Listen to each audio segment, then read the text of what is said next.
Good afternoon అందరికీ. Telegram అంటే తెలియని వాళ్ళు ఉండరు. వాట్సాప్ తర్వాత టెలిగ్రామ్ ఫేమస్. మన ఇండియాలో ఒక తక్కువ కానీ మిగతా కంట్రీస్లో ఎక్కువ వాడతారు. ఈరోజు టాపిక్ వచ్చేసి టెలిగ్రామ్ ఫౌండర్ CEO పావెల్ దూరోని ప్యారిస్లో పోలీసులు అరెస్ట్ చేశారు. మోసం, మాదక ద్రవ్యాలు, అక్రమ రవాణా, సైబర్ నేరాలు, వ్యవస్థీకృత నేరాలని ప్రోత్సహించడం వంటి ఆరోపణలు ఆయనపై ఉన్నాయి. దీంతో గతంలో అరెస్ట్ వారెంట్ జారీ చేసిన అధికారులు ఇప్పుడు ఆయన కస్టడీలో తీసుకున్నారు. తనపై అరెస్ట్ వారెంట్ ఉన్నప్పటికీ పావెల్ ప్యారిస్ రావడంపై విచారణ అధికారి ఒకరు ఆశ్చర్యం వ్యక్తం చేశారు. ఇలా జరుగుతుందన్నమాట. మామూలు మీరు యూట్యూబ్లో కూడా చూసుంటారు, చాలామంది టెలిగ్రామ్ లింకులు ఇచ్చి అది క్లిక్ చేయండి అని వస్తుంటారు ఫేక్ వాళ్ళు. అలాగే ఈ ఫేక్ కార్యకలాపాలు ఎన్నో చాలా చేసి ఉంటారు వాళ్ళు. సో ఈరోజు అరెస్ట్ చేశారన్నమాట ప్యారిస్లో. ప్యారిస్ పోలీసులు మన ఇండియా పోలీసులు మిగతా కంట్రీస్ పోలీసులకు కదన్నమాట స్ట్రిక్ట్ అనమాట.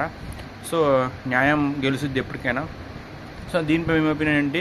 మీరు ఎంతమంది టెలిగ్రామ్ వాడుతున్నా ఖచ్చితంగా కామెంట్ సెక్షన్ చెప్పండి. Thank you so much. Good afternoon అందరికీ. టెలిగ్రామ్ అంటే తెలియని వాళ్ళు ఉండరు. వాట్సాప్ తర్వాత టెలిగ్రామ్